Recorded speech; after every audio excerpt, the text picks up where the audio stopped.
And a very good morning to you. Welcome along to Wednesday morning's OTBAM. We're here with you all the way until 9:30 this morning. As ever, if you want to leave a comment or get involved in the discussion that we're having, feel free to drop one in the comment section under whatever live stream you're watching this on, be it Facebook, Periscope or indeed YouTube. Eoin is here, as he is every morning. How are you? Morning, Ger. So we've got a couple of things to talk about. The sports book of the year, the Air Sports Book of the Year. Air Sports Book of the Year? Yeah, it's going to be announced today. You were on the judging panel. I was indeed, yes. Are you ready for the opprobrium that is definitely coming your way, irrespective of who you give it to? Yeah, well, I enjoyed feeling like Simon Cowell for a few months there, just passively looking at books, dismissing them, being patronising in general, kind of putting a book on the table and having a conversation with it, saying, "Nah, you're terrible." Judging it by its cover. Well, exactly. Judging every book by its cover, saying that you don't have the look to make it in the pop industry. Trousers waist high. Well, exactly, and my shirts very, very low with the buttons. So that's how I spent my last couple of months, which is very sad. So the announcement's at noon today, but is there a shortlist? There was a shortlist for this one, wasn't there? There was a shortlist. It was announced while I was away. So I need to go back and actually check to see what the shortlist was while I was away. I certainly put in my shortlist, which I assume was not the actual final shortlist. I did see, though, that in the Sunday Independent at the weekend, turns out Paul Kimmage had the exact same top three books as I had. So for fear of looking like a sheep, I will say that my top three were submitted before that Sindo article came out. So Andy Lee, Eamon McGee and Tony Ten. Eamon McGee's the boxer, not the Donegal footballer, and Tony Ten is the story of the postman who gambled 10 million. Yes, exactly. That's for me. They were the three standout ones, and it's almost weird reading how Kimmage kind of thought about his long list and a short list. It's kind of very similar to me, because obviously we had Tony Ten in months and months and months ago, so it was a book that we were all quite familiar with from the outset. It wasn't a book for Christmas, so for that reason, maybe for other reasons, maybe because he's not that high profile, I kind of didn't think this would be a contender, but about 5 pages in, you realise quite quickly that this is a contender. It's a thrilling book. It's strange how the sort of non-high profile characters can often give you the most thrilling stories when it comes to sports books. Like, I felt that way about Seven Deadly Sins by David Walsh, in the same way that I feel about Tony Ten at the moment. That every page, despite the fact that you sometimes know the overall end destination, every page is turning in front of your face very, very quickly. You just want to see what's happening next, and there were just parts of the book that are absolutely outrageous. You just can't believe what you're reading. It's a thrill a minute almost, which is very, very rare from a factual sports book. And how difficult is it to deal with the Eamon McGee book as just a book, given that he's been convicted of assaulting his ex-wife? Like, at what point do you start thinking, okay, I can't deal with this or do you think of this as just a separate work of, this is a book to be judged on the merits of the quality of the written book? Like, it's not the author's responsibility that Eamon McGee was convicted of beating up his ex-wife, and that there's a couple of incidents in Eamon McGee's past that, like, is one of the reasons why we won't speak to Eamon McGee on the show, for example. Well, it is the author's responsibility, given the way that the book is written. It's an authorised biography. It's very closely written with the ghostwriter, not in the first person. It's written in the third person, but it's a very intimate relationship that they have. It's basically like every autobiography is written, except they're front up about the situation that it's not written by Eamon himself. So I think there is a duty on the author in that case to actually challenge McGee on his convictions. Does that happen in the book? You get the sense, now, like, I get the sense, this is purely personal opinion, that there is an understanding between McGee and the author that it is a thin line that they're both treading. So the book opens up with, if you knew nothing about Eamon McGee, you open the first couple of pages and you're hooked immediately, because the first conversation they have is incredible. McGee is like, my life isn't worthy of a book, it's worthy of an effing Hollywood film. And he mentioned something about, you can do the book with me if you abide by these rules, as in you're totally truthful, etc., etc., etc., and if you agree to do a line of cocaine with me right now. So you're like, oh, this is insane. So there is sort of an understanding there that it's like the author has to be a little bit careful with how he speaks to Eamon McGee, because there is a very, I don't want to say a tense relationship there. I think there's a tense relationship between any author and Eamon McGee, because it's such a tough story to write that, really, if I was in that position, would I be unbelievably challenging of Eamon McGee in terms of things that might lose my relationship with him? And I'm not sure I would. So I wasn't a fly on the wall when they were writing the book, but certainly I have my doubts about how fully the idea of domestic abuse was actually explored in terms of interrogating Eamon McGee in the book. Because that's just my opinion. He was found guilty of kicking his wife during his ex-wife during a drunken assault at their house. He came home drunk, wasn't happy with the fact that his wife's sister was present, took her phone, started deleting numbers. They had a row, and he left and then came back that night, and he turned violent and then kicked her on the leg. She left the house but returned the following day and discovered that there was money missing from her handbag, which he was also convicted of stealing. He said, I didn't need to steal it, I got my own money. And he told the court that any bruising on his ex-wife's leg was caused by her playing camogie. That wasn't me, that was a camogie incident. So, I don't know. I find it difficult to separate the person that the story is about, who is selling the book, right? So Eamon McGee is profiting financially from this book, and the fact that it's just not for me. People can buy the book and support Eamon McGee all they want, but I don't know. I find that act of giving money to Eamon McGee, who's telling the story. The rest of his story is unbelievable, and I've followed Eamon McGee's career the whole way through, and at various stages, it does look like it's a cinematic. It's the Irish Raging Bull, effectively. But Jake LaMotta also beat the shit out of his wife, and are we saying, oh, it's a great Hollywood film? At what point are you separating art and support? Yeah, so Martin Scorsese makes a great film, but that guy is a wife beater. Jake LaMotta beat the shit out of his wife. And so if you celebrate Jake LaMotta, you celebrate the fact that he beat the shit out of his wife. Is watching Raging Bull celebrating Jake LaMotta is the question then? Yes, it is, really, when you think about it. What if you illegally stream Raging Bull and not actually pay money into the cinema to watch it back in the day? But, yeah. Is that the line here? Is it actual financial support? There's a voyeurism to actually seeing a messed up character at work. I think financial support is a really easy way to talk about it. Yeah, it is. It's a far more nuanced thing than that. You can watch that film and come away from it thinking Jake LaMotta was an absolute pig of a human being. Is that what you're left with at the end of the Eamon McGee story? No. Not what I was left. What you're left with at the end of the Eamon McGee story, it is sort of pushing the idea that this is an absolutely insane story, and he is a product of his environment. That this is a deeply troubled character because he came through a deeply troubled environment. Now, is that the correct way to actually paint the picture of Eamon McGee? Maybe it's not. Is it conducive to an incredible book? Absolutely. Is every male perpetrator of domestic violence a product of their environment? Well, that's the thing. Obviously not. Maybe they are, and maybe that doesn't excuse it though. Is every act of criminal behaviour always something we go, well, tough upbringing? I mean, maybe we should be talking about that. But at some point, you get to the point where you go, okay, yes, the other people born in that street didn't beat the shit out of their wives, or didn't kick their wives, and weren't convicted of it in a court. So, anyway, an interesting debate is going to happen today, I suspect.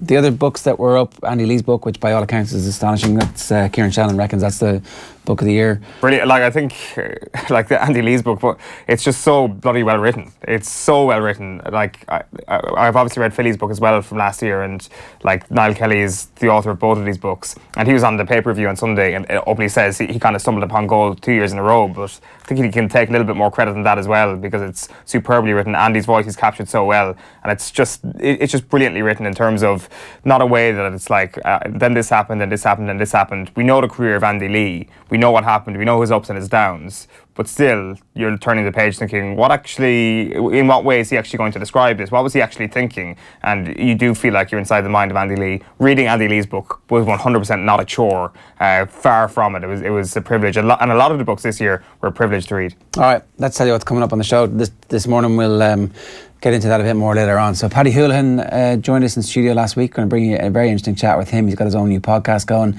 He's got his own gym. It's been a year of revolution, really, for Paddy Holohan in his post-UFC career. Really interesting character and some really good stuff coming your way after 9 o'clock this morning. We'll bring you our breakfast menu, an extended breakfast menu this morning because there's plenty to talk about, including potentially an OTB Sports Personality of the Year. We need a little Golden Clerics Award to give to the OTB Sports Personality. And we're calling it Sports Personality because there's lots of other sports person awards, and the sports personality thing kind of opens up a little bit of wiggle room.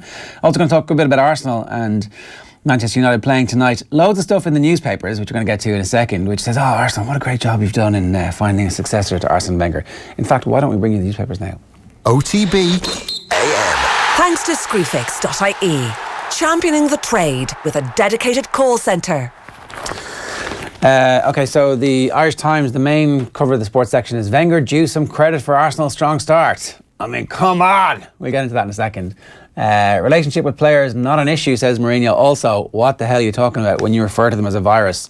Apparently pre-match against Southampton, there was loads of stuff going on where he was saying the players were not really at it. And then at half-time is when he called Pogba a virus. So, interesting piece from Sean Moore in the Times this morning. It may be time to say that all-star trips were great while they lasted.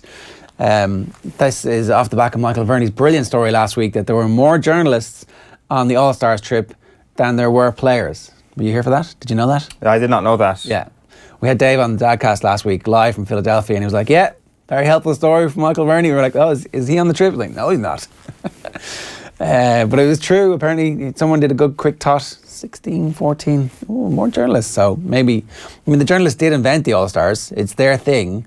So maybe that's okay. Well, maybe. Well, why was there only 14 players? Is there not some sort of match abroad? No, anymore? not anymore. No, they've cancelled the match. And then Gordon Darcy's "Don't break the cardinal rule, do your job" is how he effectively ended up focusing too much on trying to make his place in the World Cup. And journalists should play the players. 16v14 as well, extra man, two extra men. There's enough young journalists these days now to replace them. Piling on the pressure, Gunners could add to Mourinho's woes. Man United versus Arsenal, 7-3, 6-2. Are these potential scores that the Arsenal fans are dreaming of tonight? Of course, well... The opportunity to smack it. No. 8-2. Come on, this is your chance. This is a place in ruins. It is still Arsenal. You do realise the football club you're talking about. Yeah, but you've got Aubameyang now. It's different. Aubameyang was there last season. It scores with every shot, basically. Well, that's also a problem, isn't it? All at Tingle. Henderson couldn't be happier with Altior. So that's your Christmas Tingle Creek pun from the Racing Post this morning. Johnny Sexton, I was wrong about Nice Schmidt. He's done an interview with the BBC podcast, Rugby Union Weekly. He says, after meeting, so he met Joe Schmidt when he arrived at Leinster with Leo Cullen and John O'Gibbs, and after the meeting he turned around to them and said, yeah, that guy's a bit too nice to be a head coach, isn't he? And then he goes on to say, well, I was a bit wrong with that. He's the most ruthless. He is the most ruthless man I've ever met in terms of preparation. Leo clearly has better judgment than me. So, good stuff there from Johnny Sexton. I want Ireland top job one day, says Robbie Keane, who, has done a good job of disguising the fact that he'd like to be the Ireland manager, hasn't he? We did not know that Robbie Keane wanted to manage the Republic of Ireland at some point. So, so that's the crack with that. Robbie wants the Ireland job. Is this today's Indo? It is, yeah. So the front cover of the Indo. Off the ball is the headline on the front of the Indo, underneath the picture of Ada Hegerberg, top player in sexism arrest. So they've gone on to talk about the story and that dickhead DJ. Scramble for Gibraltar as Irish tickets limited to 300. Good story from Dan McDonald saying that we're only going to get 300 tickets for the 2,300 capacity venue, and that will include all of the allocations for sponsors and VIP guests. Raft of new Munster deals have voted confidence in Sister Earl, so 12 new Munster players have signed deals in the last while, committing to staying with Munster. 12 new Munster players, sorry. And Katie Taylor will fight in Madison Square Garden against Eva Wallström from Finland on December the 15th on the Saul Alvarez, Ricky Fielding undercard. There was a story yesterday which kind of was a little bit buried in the Examiner about a change in the procedural running of Munster by Simon Lewis, which on the face of it was like fairly boring stuff, but what it means is that the executive are going to have more power to actually run the club, and the volunteers are going to take a little bit of a step back. And if you talk to any of the volunteers involved in Munster, it's like a very onerous thing to be on those committees. That actually, this is one of those rare examples of the proverbial turkeys voting for Christmas saying, look, it's actually time that we professionalise as an organisation and give you guys the support that we can give you, with the freedom to go ahead and do the things that you need to do. So I think Munster is poised for massive leaps forward in the coming 12-14 months. The missing link, Donald Lennon, Chris Farrell could shape Munster's destiny. Chris Farrell, definitely one of those players who, in his injury-enforced absence, has filled the public imagination with his potential. You think back to the vignettes in the Ireland games last year in the Six Nations and go, whoa, this guy's a pretty special player. You just hope that the expectation isn't too much and he doesn't try too much too soon. But are you saying that his absence has caused us to remember him in a way that he wasn't? No, I'm just saying that we filled in the blanks for what he would have done over the course of the last year, which we do with every player ever. Yeah, I would say that. It's the Andy Reid / Wes Houlihan effect. It has been so. He had another foot on those. It has been a very brief glimpse we've got of Chris Farrell in an Ireland jersey under Joe Schmidt. But I would ask, who has been the last player to make such an instant impact under Joe Schmidt in an Ireland jersey who has fizzled out?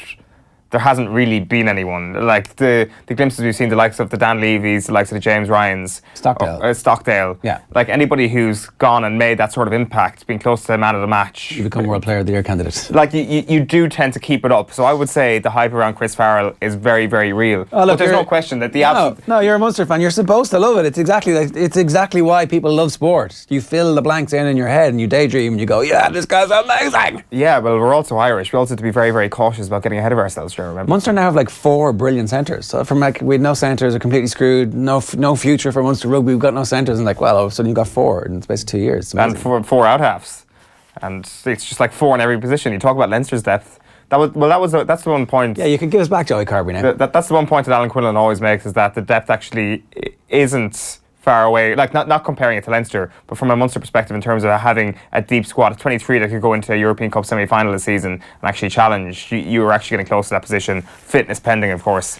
Back page of the Herald this morning is Gunners lineup limp United. Injury crisis at Old Trafford will be put to test by Arsenal's newfound spirit, and there's that result from last night. Abdoulaye Doucouré there scoring Watford's consolation goal as Manchester City beat them 2-1 at Vicarage Road. Back page of the Irish Daily Star this morning is simply the chest. City improvised to see off Hornets. Leroy Sané scoring with his chest last night. José saying it's not about me. And Lancaster wanted, says the top story at the top of the paper here. Stuart Lancaster could feature on England's wish list to succeed Eddie Jones 4 years after being sacked. The RFU have gone on the record to say they'd have no problem calling up Stuart Lancaster if he was the right man for the job, and they're going to speak to everybody and anybody who might be in the mix. Back page of the Sun this morning is Poch has Snapchat. He doesn't really. He definitely doesn't. No dressing room selfies till he wins something. And simply the chest as well there. Sané and co, much better than the rest. Back page of the Guardian this morning is United we stand. Mourinho says, whether or not they like me, players are paid to perform. And City march on at the top. Guardiola's men go 5 points clear of Liverpool as Sané and Mara's goals prove enough despite late drama. And over to you, Liverpool, says the front of the Daily Telegraph sports section this morning. Sané and Mara's strike to open 5 point gap at the top as City survived late scare. Yeah, because we weren't sure about that game yesterday. It was Watford, one of those teams who can pull out big performances against big teams, who can go on a 3 or 4 game winning streak and allay all fears that they're going to have a season marred in relegation, and then have 4 or 5 games where they actually stick the joint out. So they put it up to City last night. They did. These are the games where City have to drop points, right? Yeah, well, these are the games that, say, during the peak Ronaldo years under Alex Ferguson, there might have actually been a point dropped, or there might have been a very late winner. Now, granted, there was a bit of a late scare here last night for Manchester City, but I don't think the 2-1 scoreline really does it justice. Ben Foster was like an octopus in the first half. He made a couple of outstanding saves, his arms in positions that no human should ever have their arms in those positions. This Manchester City team is irresistible. The players they left out last night, they are kind of choosing Fabian Delph when they need to at left back at this point. Mahrez has turned into one of the best signings we've seen this summer. I don't think people expected Mahrez to fit in as seamlessly as he has done. What role is he performing? Where's he playing? Right wing. He was right wing last night anyway. And sticking to the wing, or is he? He was pretty wide last night. I'm trying to think now. Who was it? A 3 or a 4 at the back? But it was because Walker was playing a little bit more inside, so they probably needed Mahrez further out wide. So then you had Bernardo Silva occupying that pocket as sort of that advanced 8 on the right hand side, so Mahrez could cling to the touchline a little bit more. Which is an unusual role, because for Leicester, obviously, we didn't really see Mahrez hugging the touchline that much, but he was doing it last night and he was pretty bloody good. Sané on the other wing, the pace that guy has. It's just, he gets himself into a position where it's right, this defence should be safe. It's 1-on-3, and then Sané just takes one touch and he sort of runs away from them like he's in a game of FIFA, and he's hacked his pace stats to the point where nobody can catch him. That's what it's like watching Leroy Sané at the moment. They need to sign that guy up to the new contract. We were discussing it yesterday morning that might actually come to a head sooner rather than later, the Leroy Sané situation. But again, I think that scoreline actually last night sums up the Premier League title race, that it looks like it's a close thing, but really it's not. Like, Liverpool could go beyond into February, March under 5 points behind Manchester City, and you can still visibly see that they are not going to catch them. Just like last night, it was a 2-1 win, but there was no way Watford were going to win that game last night. All right, fair enough. Across the show, we're going to bring you a number of interviews from last night's annual Horse Racing Ireland Awards. Big glamour shindig. Everybody shows up and everybody is absolutely delighted, really, to celebrate the fact that racing in Ireland is going so well at the moment. Willie Mullins had some year. He was named the winning most trainer at Cheltenham Festival with 61 winners, achieved a personal milestone of 3,000 career winners when Timmy Rowley won at Wexford in June. Last night, he was awarded the National Hunt Award by the HRI, and Maura Trossan-Kelly caught up with him. There is a belief out there, to be a good manager or a good organiser or a good team leader, you have to have a ruthless streak as well. Would you say you have that? Yeah, things have to be done. Yeah, I think, but people know that. I think I like my jockeys that way too. I like my horses that way too. You've got to, I think if you want to win, you got to win, but you got to win fair as well. So you want to be tough, but you want to be fair, and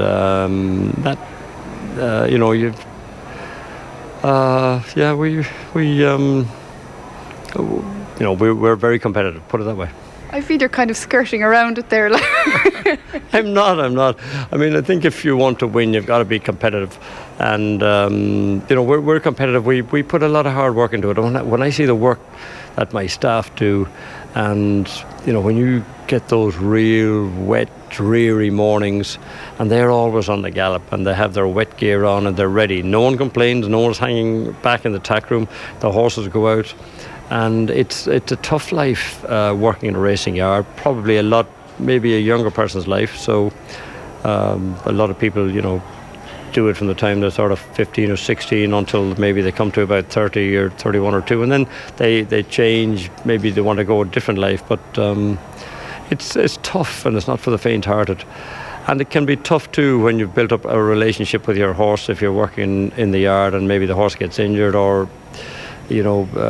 God forbid, fatally injured, and that happens too. It's part and parcel of life, and people on farms know that. They have cattle, they have sheep, they have everything, and Ireland is a hugely rural community, so we know the good days and we know the bad days, and it's part and parcel of our life, I think. So we get on with it. It can be tough, but it's very rewarding too, and there's some fantastic days in it. And we're lucky enough that we have horses that can, and we have jockeys too that bring those days to us. Yeah, Willie Mullins, like one of the greatest Irish sports people of all time, unquestionably, and I hope people really appreciate that. Quick couple of things to talk about. Shane Duffy sent off for a headbutt last night.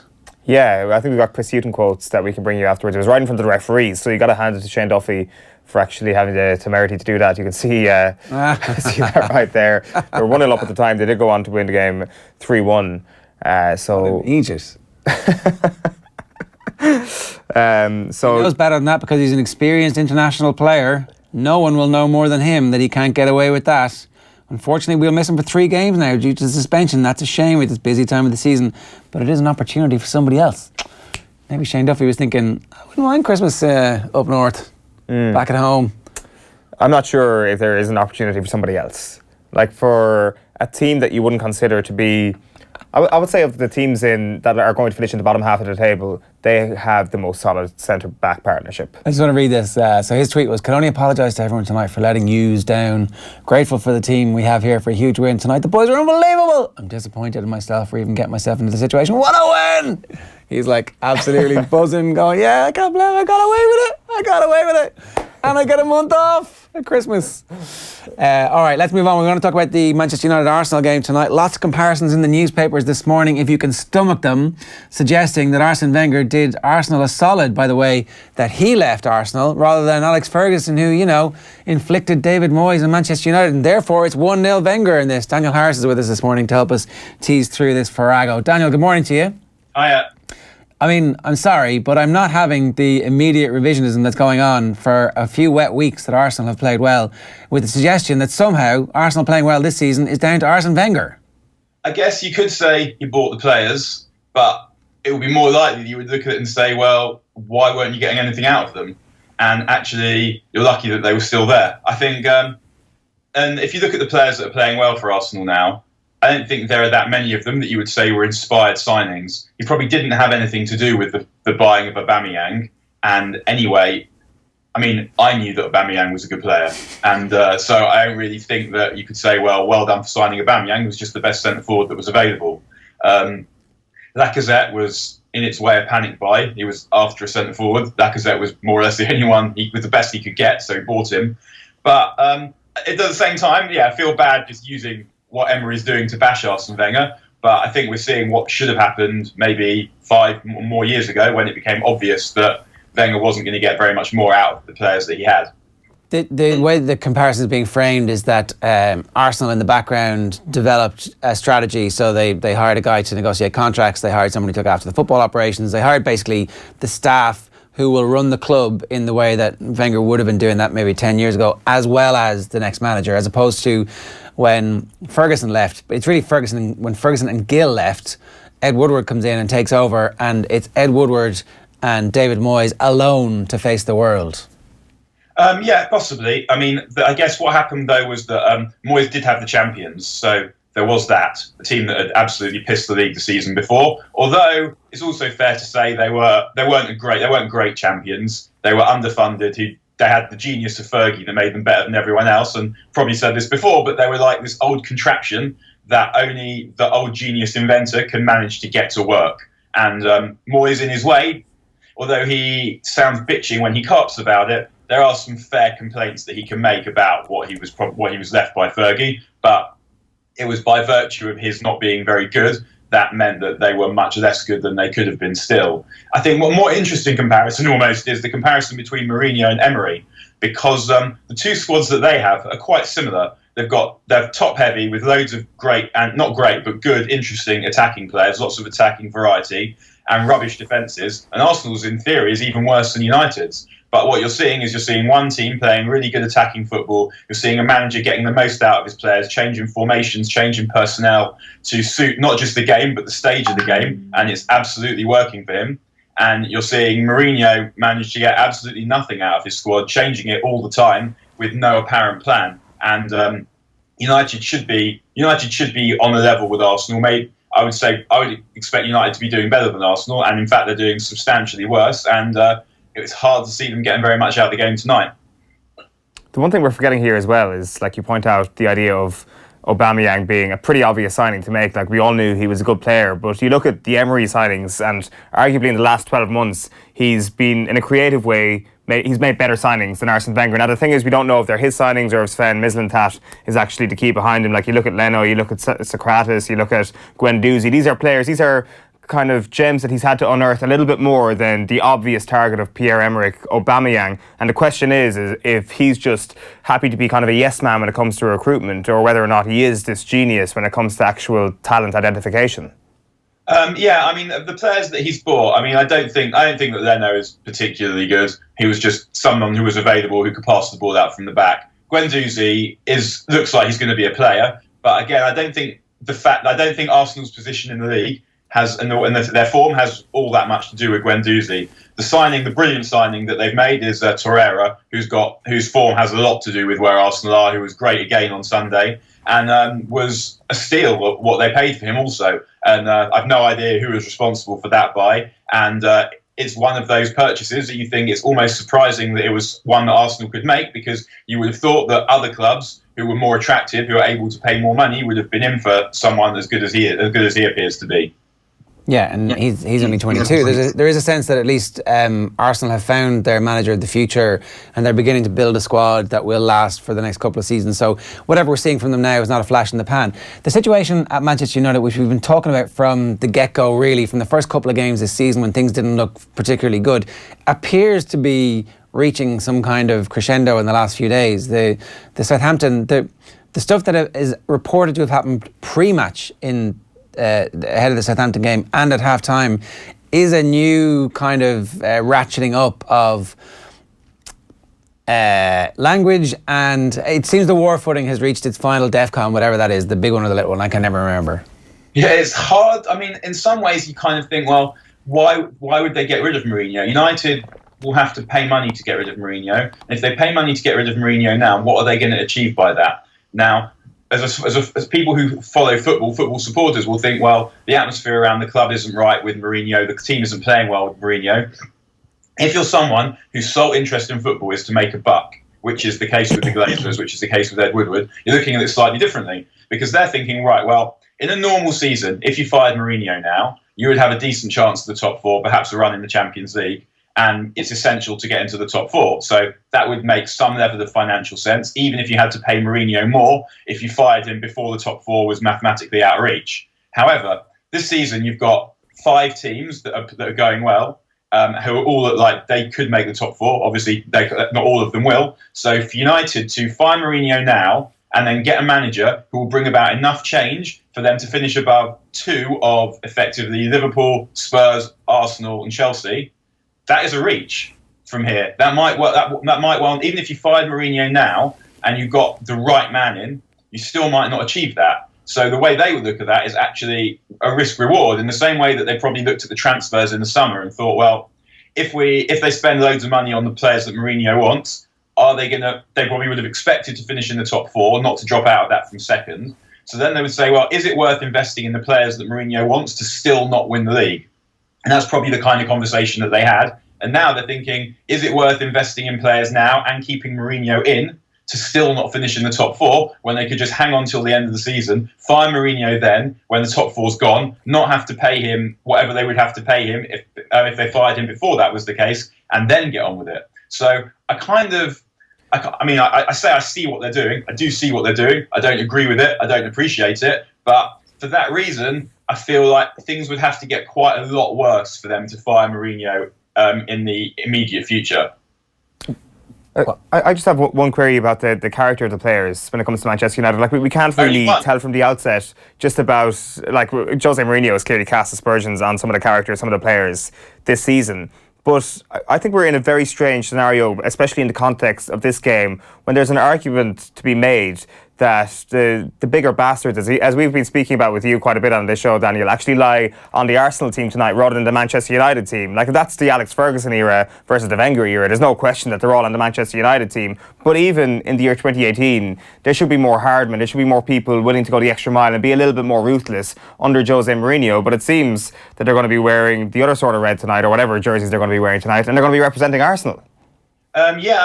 Wenger did have some high-level bastards in the first place. True. Until he forgot what makes up a football team in sort of the second half. But everyone's had a job, at least one job, where they think their boss is a dick. And you still have some level of pride where you go to work and you do your job. And I feel like, in its way, that probably might apply more to footballers, because you're doing your job in front of a lot of people, and a lot of people are invested in you. So there's more reason for you to have pride in what you do. And the way that United started the game against Southampton was so bad. And also, I felt like not just the way that they started, but the way that they played in the second half, after they'd improved a bit, was so poor again. And the lack of effort that the players are putting in, and the lack of vim and pride in their performance, is not something that I would necessarily blame all on Mourinho, because obviously it can be dispiriting if your boss is a dick. But at the same time, you need to do better, and it's your fault if you're not doing well. Like, you take responsibility for your own performance. And even if you've never played for a man who's as annoying as José Mourinho, who's as dispiriting as José Mourinho, who snipes at you and does all of those things, there's no way that this group of players are performing in a manner that is acceptable. And it's not, I mean, as I say, like, you don't have to pick one or the other or the board.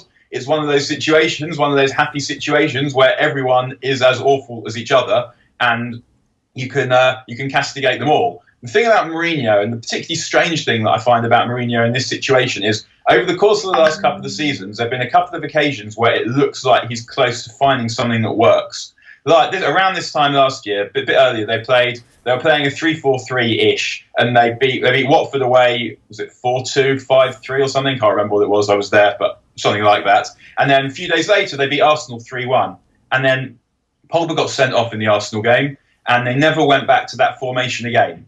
Then against Everton over New Year, Lukaku was injured, and they beat Everton. They played really well. Pogba was playing in his favourite position. Martial was playing well, and they did that again. And then he brought Lukaku back as soon as he could. Never went back to it. Then again this season, Lukaku was injured against Everton. United played pretty well. They played quite well for half an hour against Juventus, and then they managed to win the game again without Lukaku. Then against City, they're on a hiding, whatever they played. And again, he's gone back to doing the same old thing. And what happens is that Mourinho has this idea of how football should be played. He has this idea of what a footballer is, Nemanja Matic, Ashley Young, so that every time it's proved to the contrary, he looks like he's close to having found the answer, but not having found the answer, having had the answer imposed upon him by what he would consider to be unfortunate confluence of circumstance. As soon as he can, he goes back to what he knows and what isn't working. And because what is working either involves players that he doesn't really fancy or formation that doesn't really fancy. So we saw Martial didn't play against Southampton. He hadn't scored for 2 games. One of those games was against City. He hadn't played well in those games. He didn't play well against young boys. But United are going to be better with him in the team than without him in the team most of the time because he's one of their better players. But Mourinho doesn't fancy him. And it's this refusal to find the answer or to accept that the answer doesn't necessarily lie in the way that he's always been playing football. And that isn't to say that the way he's always been playing football can't work. If he had his Chelsea team now, they'd be near the top of the league. But he doesn't have the players to make his way of playing football work. Lukaku isn't the kind of player that Drogba is. He's not a one-man forward line. He can't hold the ball up. He doesn't have someone like Frank Lampard scoring 30 goals from midfield, and he doesn't have wingers who score enough goals either. So what he has to do is try and find a way that works with the players that he's got, but there's just this refusal to do that, the refusal to accept the fact that there is another way, and there clearly is another way because all the teams that are above him are finding these other ways. Yeah, Daniel, we know you got to go. Thanks very much for joining us this morning. Cheers. Bye, guys. See you again. Said Daniel Harris, giving us some thoughts ahead of the game tonight. I do think that there's a good chance that Arsenal hammer Manchester United. Why? Tonight. 2 teams going in opposite directions because Southampton should have hammered Manchester United at the weekend. And Southampton are terrible. Like, as bad a team as you've seen. They had a 17-year-old making their debut up front who was like doing good stuff. Doesn't logic tend to go out the window when Arsenal take on Manchester United, and especially when they take on José Mourinho teams? But no. Is the idea of logic now going out the window? I think in the past. Arsene Wenger used to lose his shit going up against José Mourinho. The Arsene Wenger teams in the latter era, like you think back to the Wenger teams at the start, as Daniel made the point that like those teams would have loved going up against. Like that whole team would have absolutely adored going up against, putting their elbow out, nipping, cheating. Like Petit and Vieira would love nothing more than to go up against Pogba today. Like Mark Overmars would have been absolutely kicking those guys. Yeah, it's true, and that fizzled out, and that is one of the main reasons why the soft underbelly developed, is that there was a lack of individual players who were willing to go the extra mile and to do anything for the cause. That fizzled out, and like you could blame Wenger for that. You could blame kind of a lackadaisical approach or kind of the instigation of complacency, or you can. I don't know why that festered. I wonder is Arsene Wenger actually Porrick Harrington at heart? I have this winning thing, but I have this compulsion to change so that nobody catches me. And he changes to the point of, like, he tried to change to some kind of Pep Guardiola style of football, but couldn't pull it off because the players weren't good enough. Yeah, he could pull it off to an extent where he could finish third, or in some occasions push for the title until April and then fall off. Like, that's as far as that brought them, and they never got. That's failure, though. Let's not. Yeah, let's not no catch that question. in any other, like. But like, is it? were they playing that style of football in 2006 when they got to the Champions League final? They were certainly on that road, and they were much closer. They did have better players now, in fairness. They still did have Thierry Henry playing. And Gilberto Silva. Was Gilberto? Yeah, Gilberto was playing in 06. Like, the idea that became a very new wave Wenger thing, I'm not so sure about that. I think once the Invincibles were gone, I think that was the direction Wenger went. I just don't understand, and I don't buy the idea that he thought that the ruthlessness that existed in some of those players that you mentioned there weren't necessary anymore. Thierry Henry's still bitter about that. If you watch the... But he missed a one-on-one. If you watch the Take the Ball, Pass the Ball documentary, well, that team was amazing. When you look at it now, Pires, Silva, Cesc, Alexander Hleb, Freddie Ljungberg and Thierry Henry, a back four of Sol Campbell, Kolo Touré, Emmanuel Aboué, Ashley Cole. Well, only 10 of them played for the majority of that match. Lehmann gets sent off after 18 minutes. And Pires gets taken off, and then it's Almunia who comes on, isn't it? Like, that Henry chance, that's a sliding doors moment for Arsenal Football Club. That one-on-one with Victor Valdez. On the bench, Bergkamp and Van Persie.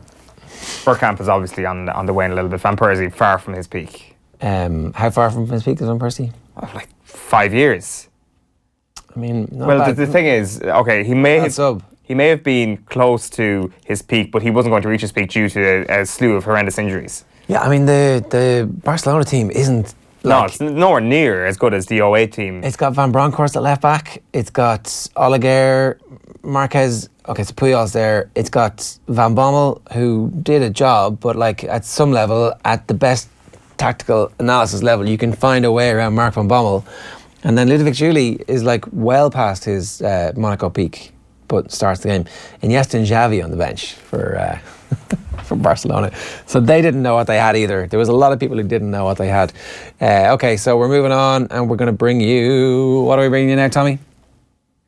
Kevin Cassidy. So Kevin Cassidy was on the show last night alongside Eamon McGee, the good one, talking about Guidor's victory in the Ulster Club Football Championship. It happened, I don't know if you saw this, but like the absolute howl of rain that kind of ruined the spectacle of the game, didn't actually in any way seem unbefitting of an Ulster Club football final between Scottstown and Guidor. Like what a moment for both clubs, and it was, I guess, really unfortunate we didn't actually get to properly celebrate this with the proper weather conditions, and maybe in the future these games will be played in September or October. Anyway, enough of that. Here's Kevin Cassidy speaking with Joe last night.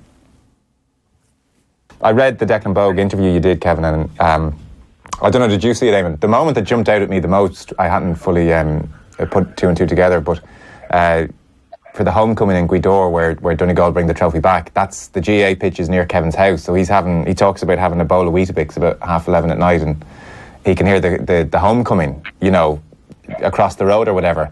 That must be bizarre for you, Eamon, to have that kind of... You're aware of the whole situation and you know he's living nearby.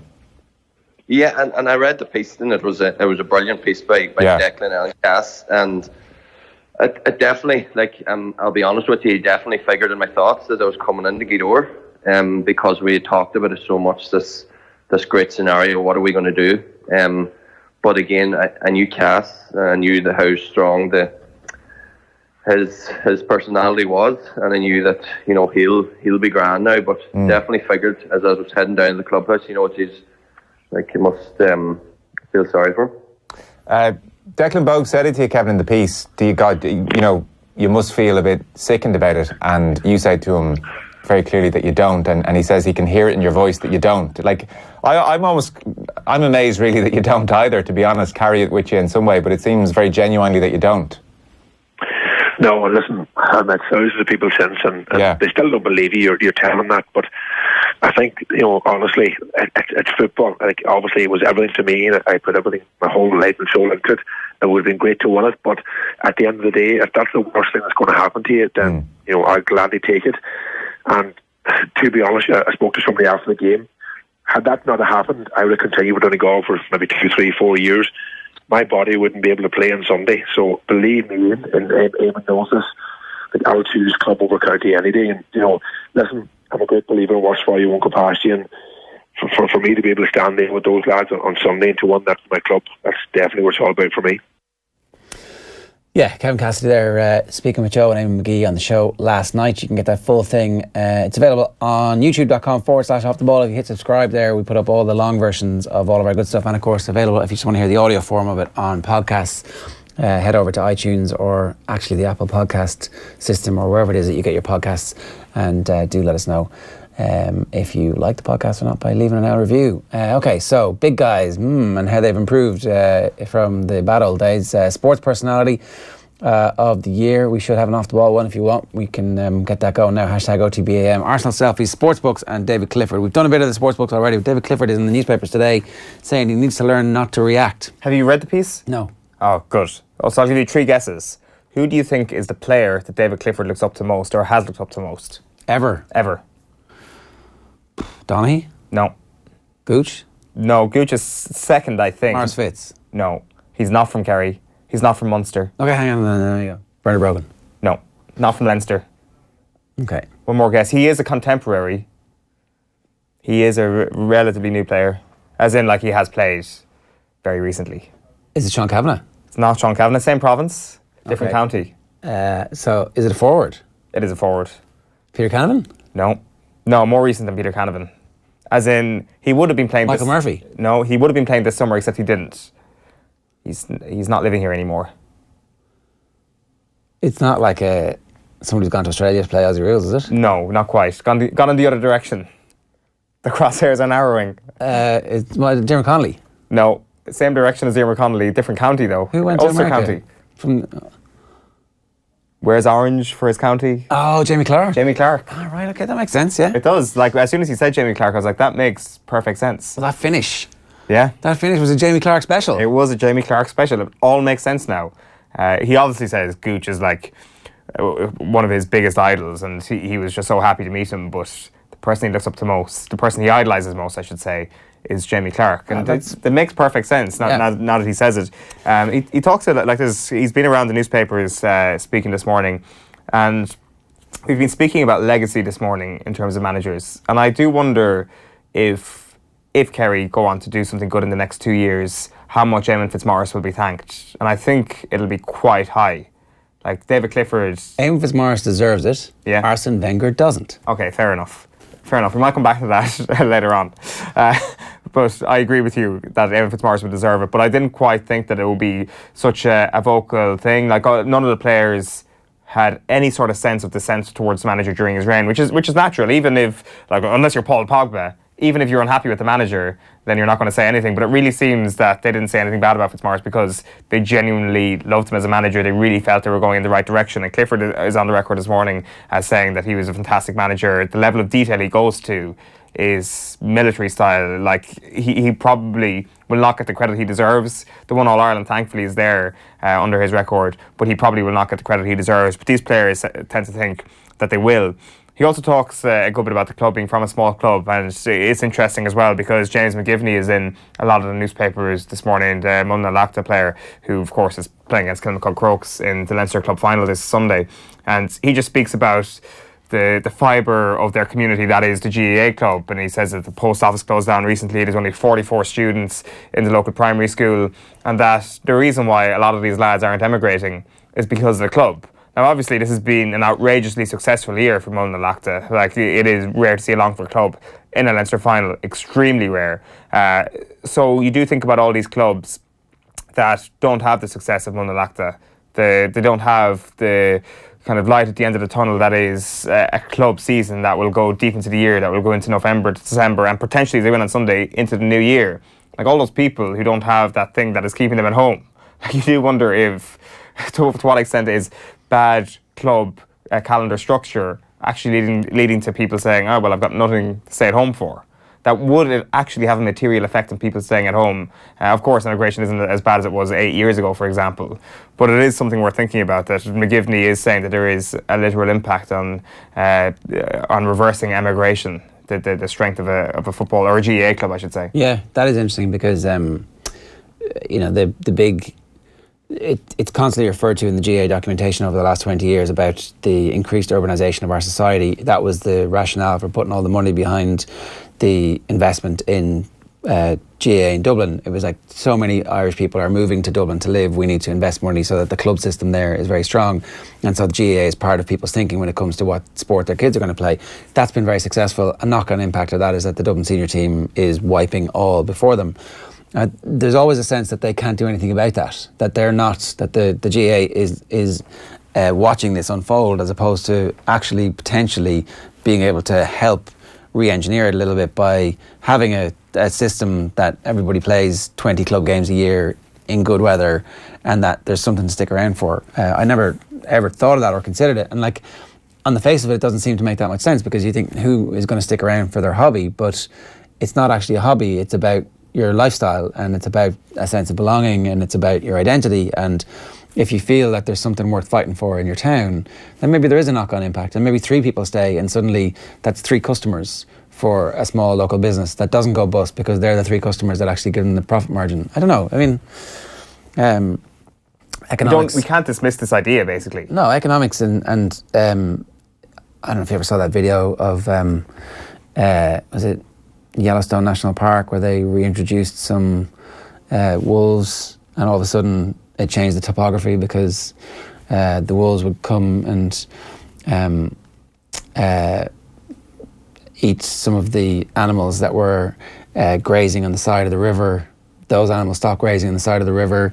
The trees started to put down roots. The river moved. Suddenly there's like a bend in the river and a small lake forms, and wildlife comes back, and suddenly the whole thing changes from the reintroduction of 3 wolves. So like, what about the species of wolves or the species of animal that was being consumed by the wolves? Did they just completely become extinct? Well, no, because they just move. Okay. Like, that's the thing. They just move away and they go somewhere else. But like, the smallest of things can have a massive impact, was basically the tortured point that I'm making there. And so, I don't know, maybe a regular GA season that was giving small towns and communities reasons to gather 10 times a year in their own place and 10 times a year around the rest of the county would actually help small rural economies to begin to thrive and communities to thrive. You mentioned purpose there. Like, you look at any club championship around the country, because of the fact that it's junior, intermediate, senior, there is a sense of purpose for most clubs. They have a sense of going out there every year thinking, well, we can win a couple of games this year, and a lot of teams are thinking, well, we've got a chance of winning this, or at least they're fighting for avoiding relegation or whatever it is. Whereas if your purpose is an inter-county footballer, for example,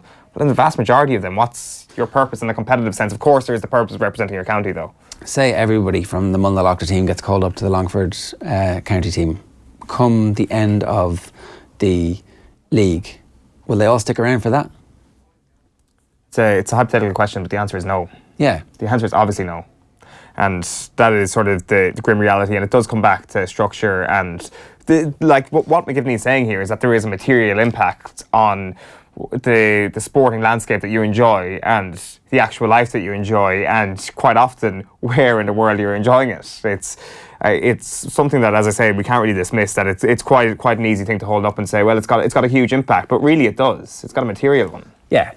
Philadelphia, Ballybeg, what's the difference? They're all just a place to live at the end of the day. Tommy has been shouting in my ear, correcting the pronunciation. Go on, Tommy, give it to us again. Oh, go on. That's different. It is different. Mullanyakta. And what was the other one? Mullanyata. That sounds like it's South American. I apologise to all our South American friends living in Longford who are playing in the club football championship this weekend. But we will get the correct pronunciation and we will bring it to air properly, preferably from a native speaker who can send us in some audio these days.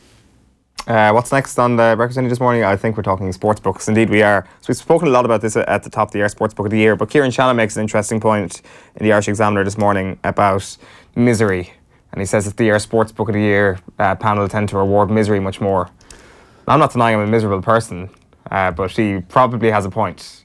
He says that if you look at the winners, if you have a copy of it there. Dub Sub Confidential. Yeah, Dub Sub Confidential. Philly McMahon's book last year. Yeah, the idea of Colin McCarran's book coming quite close a few years back, that the panel tends to reward misery, but maybe misery is just a really good subject. And what do you think of that, though? Kieran Donaghy, no misery in that. Yeah, well, there isn't much misery in that, to be fair. You wouldn't call it a miserable book, but if you compare it to like the National Book Awards sports section, then they tend to be of much more of a chirpy tone.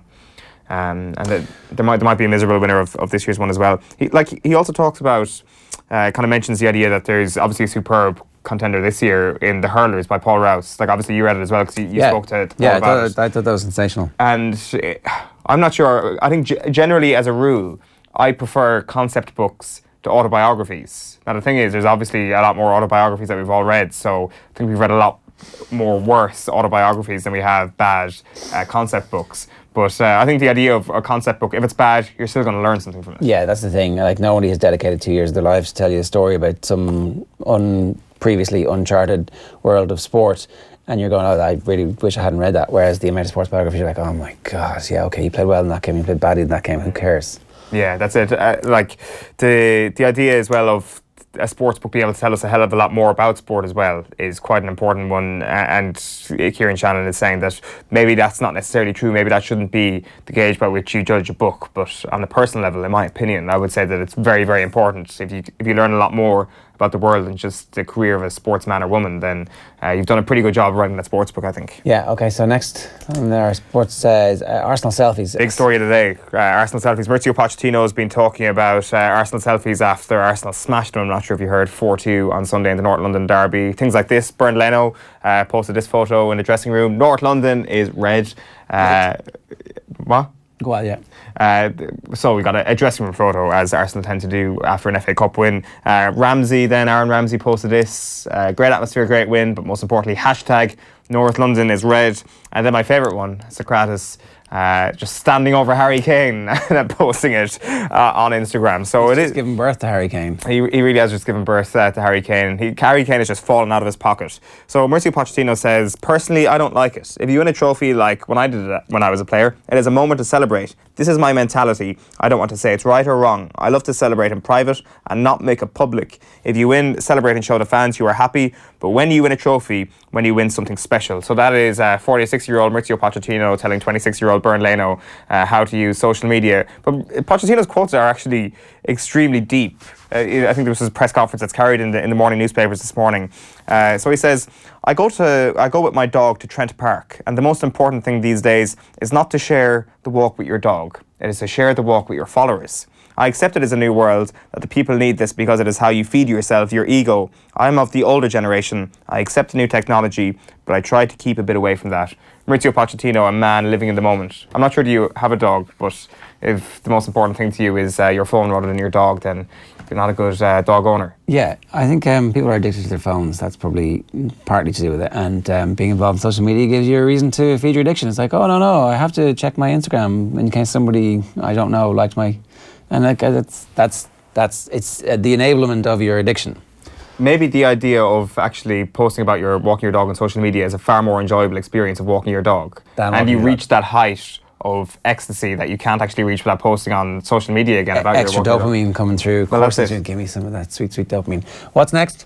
Big Guys is next. Sports personality. Yeah. So we were going to get into this. Apparently, it's a big deal that the BBC isn't Sports Person of the Year; it's the Sports Personality of the Year because that gets them a little bit of wiggle room. So I don't know why they did it. I have vague recollection of it. Sometime there was somebody who they didn't think would actually be a sports person, and who this was a wiggle room for them around that. I can't even remember what that was now, but. Frankly, who cares, right? But it appears to be a big deal. Everybody we have on at the moment is talking about the fact that maybe Tyson Fury might do it, or somebody in the past has won it, and that was a real kind of a bellwether for the fact that that country's sporting public got behind that person, so therefore it was very important. Frankly, I think it's a lot of bollocks. But anyway, we should have our own. We should have an Irish Sports Personality of the Year. Who is your Sports Personality of the Year for 2018? I mean, you gotta go Sexton. You gotta be like Keane Lynch has to be in the conversation. I'm just trying to think. I wish I had thought about this more before I came on air. Well, you've stolen my two. That's great. Tony McGregor has to be on it. I think Sexton is the outstanding sports personality of the year candidate. I think it probably sets him apart more than sports person of the year, really, because. Who's to say that his numerous achievements probably kind of surpassed the single achievements of many of his other contenders. Yeah. But we've never had a world player. Well, so obviously Keith Wood was World Player of the Year, but it doesn't happen very often. No. In any sport. Paris is a part that gives him the personality of the year, isn't it? That is... Well, that and was it Wayne Burns, You Hate Me, We Have to Talk to Me? Yeah. Oh, that sounds great. Well, like, Cian Lynch accepting his All-Star was a great personality moment. Cian Lynch hugging his mammy was a great personality moment as well. So these are the things we're looking for. You were saying Damien Duff could be Sports Personality of the Year. Well, I just think Damien Duff was like showing leadership at various points, like on the Liam Miller situation just recently around Irish football. Like, they're the type of people who would get certainly an off the ball where you're not just going for the obvious thing. It's like, these are the candidates and we're putting them forward for this reason. Yeah, we should do that. Off the ball Sports Personality of the Year. Hashtag OTBAM, give us that. Okay, so the last one here was the sports books. Or sorry, big guys, yeah. So good touch for a big guy used to be like a cliche because it was true. If you could like not just have the ball cannon off your arse or your shin, then you were like, oh, this guy's very useful because they've got a bit of skill. But apparently tall people, not just tall anymore, also skillful. Yeah, I'm not sure is this kind of a movement of the human gene onto the next level, or whether or not we've just got better at teaching kids who are tall not just to head the ball or to dunk the ball or to, you know, stand in a full forward and catch the ball and slam it into the net. Yeah. The hook for this is Nikola Jokic, who a lot of basketball fans will know. He's playing with the Denver Nuggets. He's still quite young, but he recorded 15 assists against Toronto 2 nights ago. Some of them were absolutely outrageous. He's 7 feet tall. This is not something that a guy who's 7 feet tall should be doing. It's his 18th career triple-double, and it is a triple-double that involves assists, which is something that LeBron James does, not someone like Nikola Jokic should be doing. Why can't he do it? Because he's tall? Because he's tall. He sits under the rim. You know, he is supposed to get the ball and dunk the ball. He's not supposed to be the playmaker. Right. But he is the first centre in history. Centre's a lanky full forward. Yeah, exactly. He's the first centre in the last 30 years to record over 10 assists in a game, but he's done it 3 times in his career. So this is the guy who is really kind of leading the way in terms of how big men are now viewed. And it does get you thinking about, this isn't just an NBA thing. Of course, it's more pronounced in the NBA because they've got a lot of people who are 7 feet tall.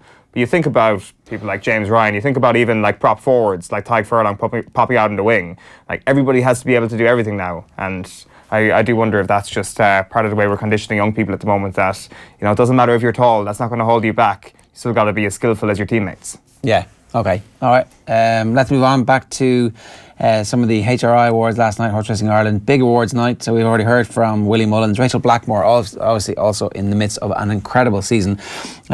She caught up with Maura Kelly last night at the HRI awards after winning the National Hunt Achievement Award. Dictated a lot too. My weight was very good, so turning professional was a viable option for me, and look, it worked out. So it's fantastic. That's something a lot of people don't realise. I knew a little bit about it, but not much. I heard a great kind of panel discussion off the ball actually a few weeks ago about this, and they were discussing about the impacts of weight, making weight, losing weight, gaining weight. It's very hard to do, and you're a young woman, but we all know as we get older, it's harder to keep that weight under control or keep it where you want to be, especially for women. Yeah, I'm very lucky that I'm riding predominantly as a national hunt jockey, so my weight isn't an issue for me at all. So look, that's a big advantage for me. It's something I never have to worry about. You know, I see the lads there some days, you know, have a couple of pounds to lose. They're going sweating. It's tough. Like, it's tough, and I'm extremely lucky I don't have to, you know, face into that. I'd imagine the weigh room can be quite tense at times as somebody's worried, thinking, am I going to make this or not? Yeah, look, it's just part of the routine for them, you know. But when you're going out there to do something that you love doing, and like when you get the taste of success and the taste of riding a winner, like you're willing to go through whatever it takes to try and get a bit of that again. It's Rachel Blackmore in conversation with Maura Kelly last night. We'll bring in Paddy Holohan in a couple of minutes, but first, who would your Sports Personality of the Year be, Darren? You can't pick either Tony Sexton or Cian Lynch. I have to say Brian Fenton. Because when the RTE Sports Personality of the Year came out, I said Sexton will win this, and Fenton tweeted me just a lot of crying faces because he's also on the shortlist. All right. So I'm on the spot now. I have to say Brian Fenton. It was auto-correct. Why does he deserve it? Why does he deserve it? Jack McCaffrey didn't make the list, did he? No, not the RTE one. Man of the match, semi-final, final. What do I have to do around here? Personality shown to get back from that horror injury. Yeah, and also, you know, he's got the charity thing? Is doctor's thing? Brian Fenton too good to win Sports Personality of the Year? Is he too much of a machine? He needs to go out and get in a bit of trouble. Well, no, he's pretty interesting when he talks. Like when he does an interview. I'm sorry, I'm saying like he wins personality stakes. There's the tweet there. He's exactly what you want. So I can't not give it to him now that you put me on the spot. All right. He is on the RTE shortlist, Brian Fenton. Yeah, Fenton is. McCaffrey, but McCaffrey isn't. So he's the Dublin representative. I would give it to him, or maybe Stephen Kenny. Or does like the hockey team win it? The hockey team wins the RTE one, but like maybe the hockey team wins ours as well. Aisha McFerrin is the nominee from the hockey team, which I guess is fair enough. I mean, as somebody who sings Christmas songs in summer, I'm down with them singing Christmas songs in summer. That's it. That is top class personality right there. Yeah, it absolutely is. Hey, shots fired. I know it really is. Shut up, on. I'll save you from your cell phone. Manchester City are 5 points clear at the top of the Premier League table this morning. After a 2-1 win over Watford last night, Leroy Sané and Riyad Mahrez got the goals before the Hornets stung 5 minutes from time to settle. A nervy finish for City. They held on. The result means they remain unbeaten this season and are 5 above Liverpool, who play at Burnley later. Bournemouth ended the run of 4 straight Premier League defeats with a hard-fought 2-1 victory over Huddersfield. Callum Wilson and Ryan Fraser got the goals in that game, while Lucas Pires ended a 2-year wait for a goal. The striker scored twice to help West Ham to a 3-1 win over Cardiff City.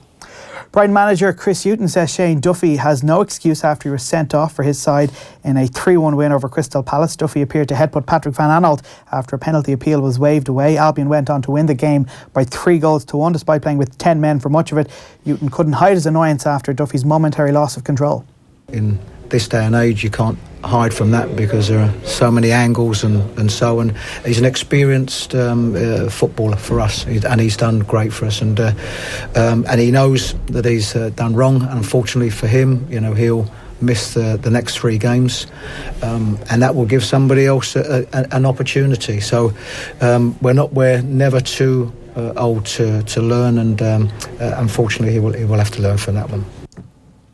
José Mourinho has refused to be drawn on claims he called Paul Pogba a virus. The Manchester United manager's relationship with Pogba has been back in the headlines in the wake of the draw at Southampton. Reports suggest Mourinho is keen to offload the French midfielder and told Ed Woodward in a text as much. They said he's tried everything with Pogba and nothing is working. The United boss was asked about the dressing room exchange between the pair, in which Mourinho is said to have called the France midfielder a virus.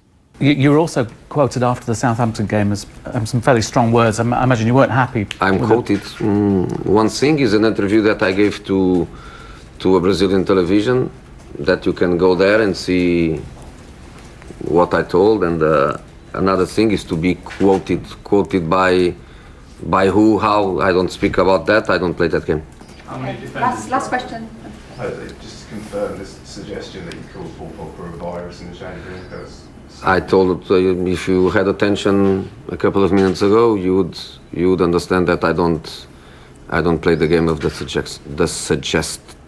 suggestion. Difficult word, man. Can we move on? Moving on, Manchester United return to action with a game against Arsenal later. The Gunners 8 points clear of José Mourinho's team in the race for 4th. Arsenal haven't won a league game at United in over 12 years. It's the first Man U v Arsenal game not involving Alex Ferguson or Arsene Wenger since the 23rd of August 1986. Elsewhere tonight, Liverpool make the trip to Burnley. Everton in action against Newcastle. Fulham meet Leicester City. Wolves play Chelsea, and it's Tottenham in action against Southampton.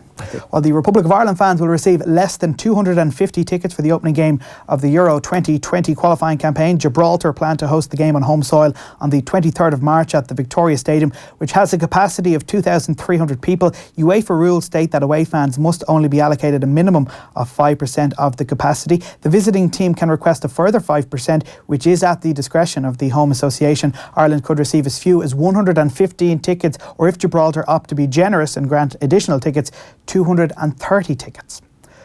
Well, it was a frustrating day for the Irish hockey team at the World Cup. They were held to a 1-1 draw against China. Alexander Cox's side dominated for large periods of the game. They created plenty of clear-cut scoring chances, but Kaiyu Wang was the hero for the Chinese. He kept Ireland out. Ireland did lose their opening game 2-1 to Australia. They will keep their hopes alive now when they face England on Friday. A draw would be good enough to send them through to the knockout stages. Well, rugby this morning, and Stuart Lancaster and Warren Gatland are among those being linked with the top job in English rugby. The RFU interim chief, Nigel Melville, is planning to speak with Gatland about succeeding Eddie Jones when the England head coach's tenure does come to an end. Melville stepped in last month as interim chief executive following the resignation of Steve Brown. He intends to compile a list of potential candidates to replace Jones. He's quoted today as saying in a number of publications, "Warren's a very good coach, but I'm not sure what his plans are. I'll speak to Warren and a number of others and we'll see where that takes us." On Lancaster, a man unceremoniously sacked after the last World Cup, he said, "Why would it be a problem? I didn't get rid of anyone. I'll talk to anyone who has the requisite talent to do the job for us. I am English. This is England. And of course, it would be great to have an English coach." Wow. So he's tapping up Warren Gatland while he's coaching Wales? Yes. And just going, yeah, of course we'll talk to Warren. Well, Gatland is on the way out of Wales. But still, he's currently coaching Wales. You're about to play them in the Six Nations. That's the type of shit that, like, rugby's just not aware of.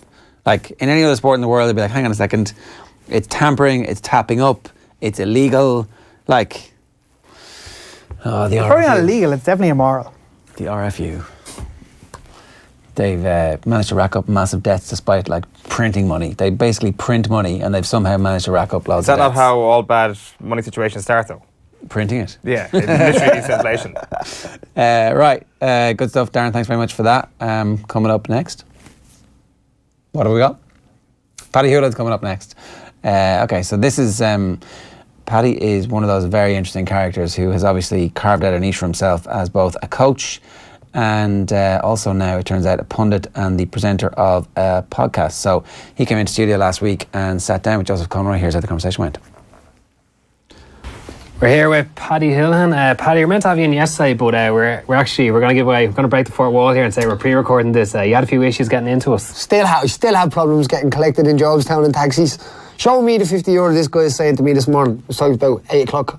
I hadn't got €50 in me, to be honest, to show him. You're supposed to have on the account or something, ways. Yeah, there's a bit of, I don't know, we'll work it out, but... I don't know, but I have in general, to say... it's sort of endemic of a bit of an attitude. No, I'm used to it. Unfortunately, that still exists in society. People still keep that just a little bit more secret now, you know what I mean? I noticed, like, this morning, that guy was like, I was trying to explain to him, listen, we're just going in here, it's going to be an interview, this is what we're doing. He's like, where are you going? Like, I don't really know, the address should be there. And he's like, no, show me the money. You know what I mean? He must have been watching what was it, Jerry Maguire last night? Yeah. Show me the money, that's what he's saying. So I was like, throw me back. And then the taxi driver that brought me in there, Ali, where was he from? Was it Albania?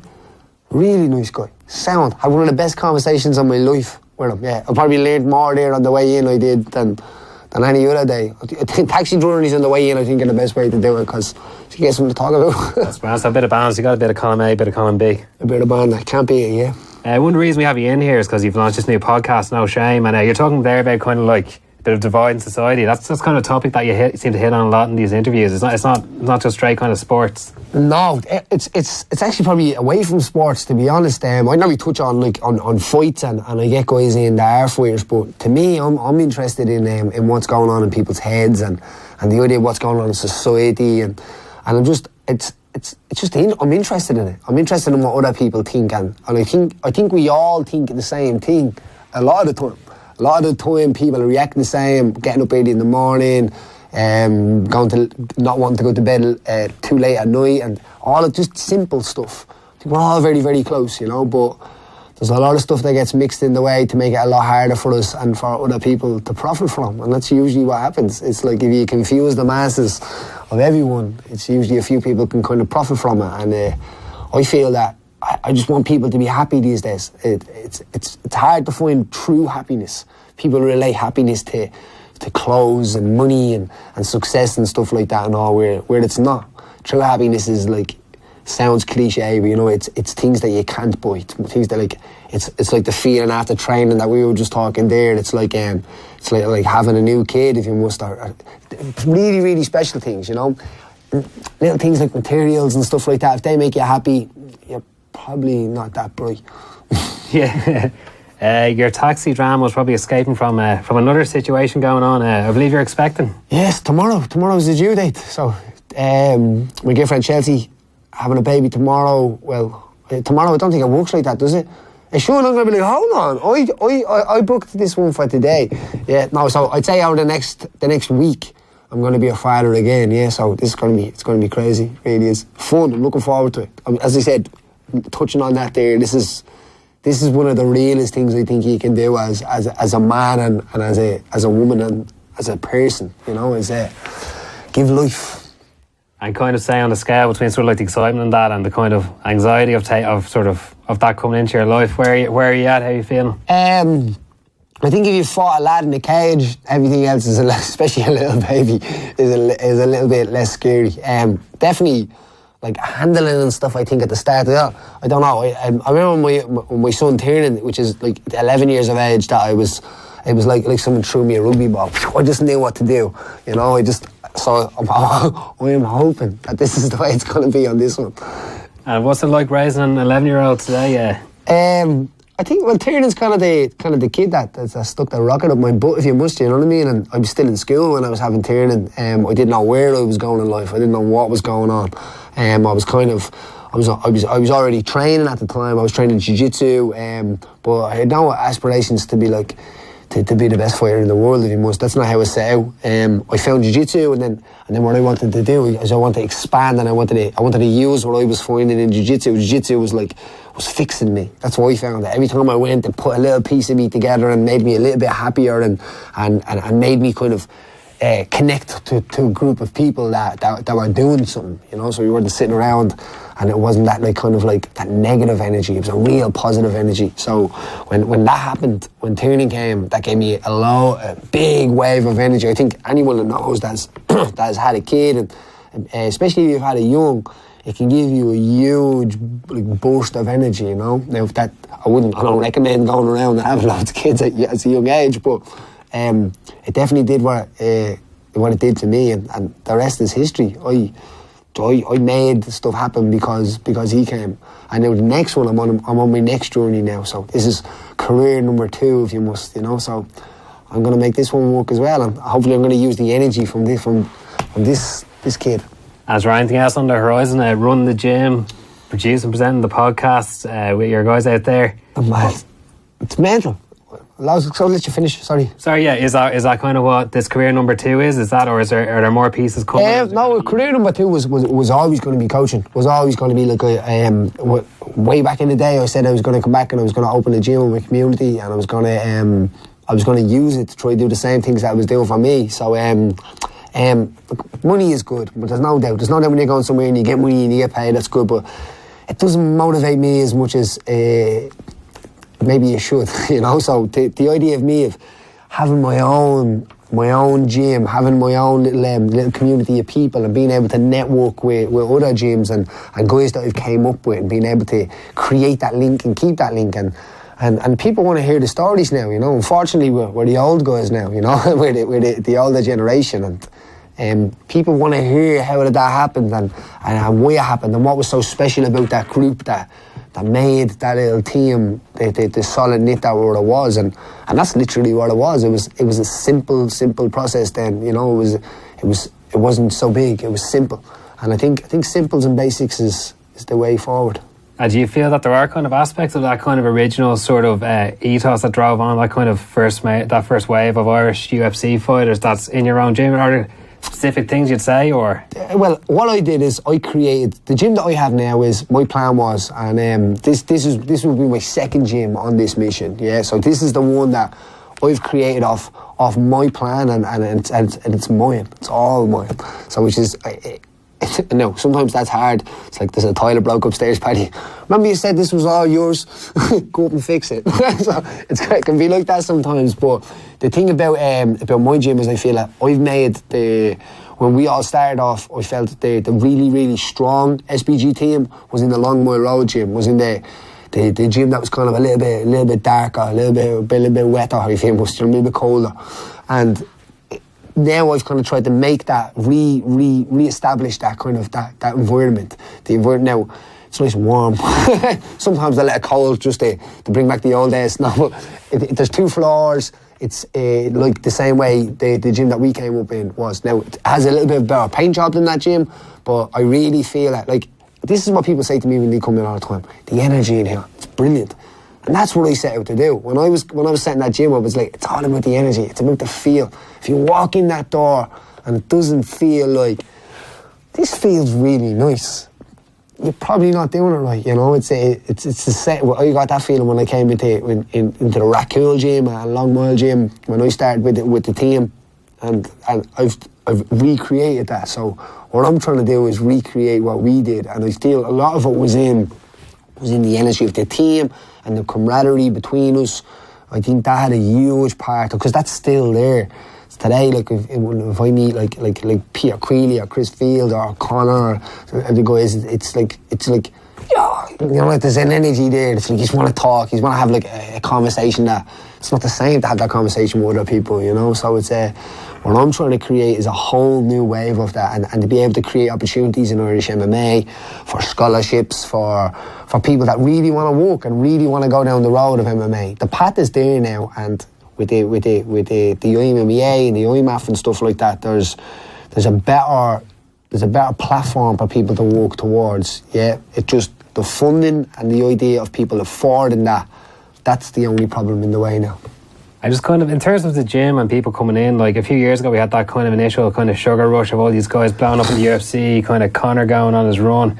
That's kind of, we've gotten further into that process now. And like, is there a different kind of feel on the scenes, or a different kind of feel on sort of who's coming into the gym, what the kind of energy around it is?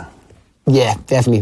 When Conor first blew up, there was loads of madmen. You know, if you must, you know, you'd guys coming into the gym and it's like hair back and the glasses on, and they'd be like, "Hi, I'm the future world champion and all. It's a pleasure to meet you." And he'd be like, "And I give everybody a chance. I'm not, you know what I mean? Everybody gets a chance." You can ask guys that, like, I've had coaches that work for me that I've had to call to the side and say, "Listen, I know with one guy or another guy," and I'd say to them, "Listen, this is your opportunity to get a little bit better at being a coach." So say if some guy is awkward, like I've had a guy in my gym that triangle chokes don't work, like rear naked chokes don't work, like leg kicks don't work, and he'd be like, "No, they do," and he'd be like, "Right, triangle choke me out cold and I'll promise you I'm okay." And like, it's just hard because you're like, no one wants to hurt anybody, and he'd be like, "Leg kick me as hard as you can." I might took him up on that one. But it changes people's perspective. But coaches would be like, "This guy over there, I can't deal with him." And I'd say, "Listen, let me show you. This is a learning curve. Have patience with him." And all of a sudden we had this one guy, I won't mention, but the idea is that all of a sudden he started coming out of his shell and he started becoming, I won't say normal, but because normal's not a good thing either. he started becoming like, "Hold on, I understand what you mean." He started believing, he started listening to the coaches, he started improving, he started losing weight. And coaches were coming to me, even coaches that were coaching other places, going, "What did you do with that kid? What did you do with him? Like, this is different." And I said, "We just gave him patience. We gave him the time for like to be a little bit weird, if you must, you know." And he kind of got over it and then realised, hold on, these people are not laughing at me, they're not slagging me.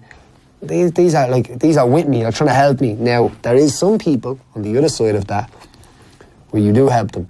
You help them over and over and over again. You do everything for them. And they don't really appreciate it. And they're kind of like, "Yeah, like, get me a free." And you're like, "Man, I haven't seen you in 4 weeks." Do you know what I mean? And then the best one, the model student, the one I love to do, is the person that comes in and doesn't really say too much, but just trains and walks and asks the right questions and says the right things. And why was that grip like this? And why was it not like this? And did you see the fight the weekend? How did he do this? And to me, I love that student. I love them all, but I love that one. Yeah, and kind of down the line, say, with coaching in terms of between sort of that kind of on the mats with sort of anyone who's walking into the gym, taking those groups, and also kind of taking elite amateur, taking guys on pro journeys. Where do you kind of see yourself fitting in there? Where's your interest? I fit everywhere. So to me, I have to have my hands on it all, because I feel like I have something to bring, and I shouldn't be trying to be an artist if I didn't. To me, coaching is an art as well. You know, you take responsibility of somebody, and somebody's putting a lot of trust in you to be able to, because they're getting in somewhere to fight somebody after a while. But then I have an array of people. To me, I have people that come in, and these are probably the biggest population of the gym. Everyone thinks it's going to be fighters. I have people that have accountants that train, of teachers, of guys that are trying to get, looking for a job, or just doing this in between to kind of, you've all sorts of people, and they're the people that I'm really interested in, the people that are kind of just trying to figure something else out. The gym doesn't work for them. They're running on a treadmill with a pair of headphones in, not talking to anybody. It just doesn't work for them. It doesn't work for me. I used to cut weight in the gym and stuff like that when it was cold out, and I just never felt like this kind of connection, you know. But if someone comes in and then they do a jiu-jitsu class, they go upstairs and they're like this coming in, right? They're nervous and they're like, all right. And I always meet them at the reception. I teach, as I said, I teach all the way down to the kids, all the way up to guys fighting at like high level, you know. So when it comes down to, say, people coming to the gym, they come in nervous, and then they come back down from, say, a beginner's jiu-jitsu class or something, and they're like, it's like they're after taking a drug or something. They're smiling, they're looking at me in a funny way, and it's literally like a drug. It takes a little while to jump in. It's close contact, but it's very social, you know. It's active and it's social. So because you have to say to somebody, listen, can you move your leg there? Can you? Well, what are you doing? I don't know what I'm doing here, and it can be a bit fun, you know what I mean? Paddy Holohan, the poet laureate of mixed martial arts, and we'll get more from part 2 in that in a minute, but we did want to talk more about the big game tonight. It's Arsenal against Manchester United, Manchester United against Arsenal, to be factually correct, and this is an opportunity, as Darren pointed out, the first time since 1986 that we don't have either Wenger or Ferguson involved in this fixture, and so all the newspapers are making the comparison today in favour of Wenger about how well Wenger left Arsenal versus how well Alex Ferguson left Manchester United. Barney Ronay has the line that, Emery's early success doesn't mean that Wenger left Arsenal screwed, and nor should Ferguson get all the credit for David Moyes being such a bad replacement. I'm like, there's a bit of straw man going on there, I'd have to say. It feels to me like the end of Arsene Wenger's tenure is being revised upwards because Unai Emery has come in and taken the playing stock, added to it, and got better performances from them. Everyone's like, well, he bought the players. He absolutely brought those players there, and so therefore he's got to get the credit for bringing them there in the first place. And I say to you, Owen, that Arsene Wenger played out the string over the last couple of seasons and allowed things to get completely, chaotically out of control in terms of the playing staff, the playing style, their ambition. And what Emery has come in and done is whacked a bit of discipline into everybody and said, we can win. We can try and win. Everybody else is trying to win. Why aren't we trying to win? You say that the playing staff there. What about the rest of the staff? Does Arsene Wenger not deserve credit for withstanding the blows to his ego? I'm not saying he's an egotistical man, but there would have been a blow to his ego in terms of the chipping away at his authority. Technically, he was manager when he left, but really, in reality, he was head coach. So you're giving him credit for being a lame duck. Yeah. And for being so bad at his job that they had to surround him with all these other people. For the last 3 or 4 years, basically Arsenal didn't have the balls to ask Wenger to leave. Because it came out in the end that it wasn't really his doing. He'd still be there right now, doing exactly what he's done for the last 5 or 6 seasons, if they hadn't acted. And what they did was they were like, hang on a second, this is completely ridiculous. Why do we have this one guy who's been here 20 years running everything? We need someone to negotiate the contracts. We need someone to run the scouting division. We need somebody who's actually maybe asking the strength and conditioning lads, what the hell's going on, lads? Why are my team all injured all the time? Lo and behold, you inject that staff in and get a new manager, and the team looks, at the moment, to be a much better team. Look, there's no question, for the year 2018, Unai Emery is a better manager than Arsene Wenger. There is no argument about that.